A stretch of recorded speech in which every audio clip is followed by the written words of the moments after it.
once you do that, now when your birthday comes up, Ted, and you have open threads with 4,000 girls, now you can hire a VA, message all those 4,000 girls, maybe over like 4 or 5 days with your VA. He maybe messages like 300 a day.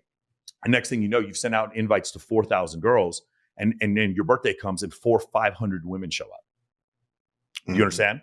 If you ever wondered how nightclub promoters do it, that's how they do it. So now at that point, when you have a ratio that's crazy, I'm reading Dr. One of the things he goes over is on college campuses, the hookup culture is more prevalent because there are more women than men.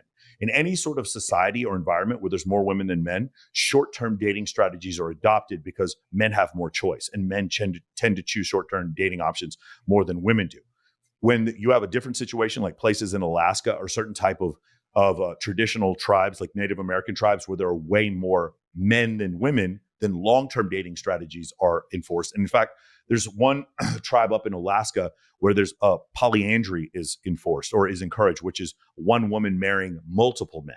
Okay. Wow. So it just depends. So if you're a guy and you're like, hey man, I want to date around, I want to have a lot of options, and I want to date more attractive women, then one of the first things you want to do is create a ratio where there's 2, 3, 4, 5, 7. At Bilzerian's parties, he would say 7 to 1. He wants 7 girls for every guy to be at one of these events. And when he does so, there's no game, there's no talking, there's no charisma. Women are competing for your attention. And at that point, the guys tend to adopt a more short-term dating strategy, and it works better. Again, so I've taken something from that I've seen anecdotally, and then I'm comparing it to something that I see statistically when I read Dr. David Buss's evolutionary psychology books. So that's essentially what you're creating. So again, having these open threads, getting your requests out of the request folder and into the primary folder on Instagram is what your primary objective is, so that later on, when you have an important event, like for instance, let's just say the Super Bowl's in Charlotte one year, and you're going to have a party in Charlotte during the Super Bowl. Now you can go and message all those thousands of girls that were on your list.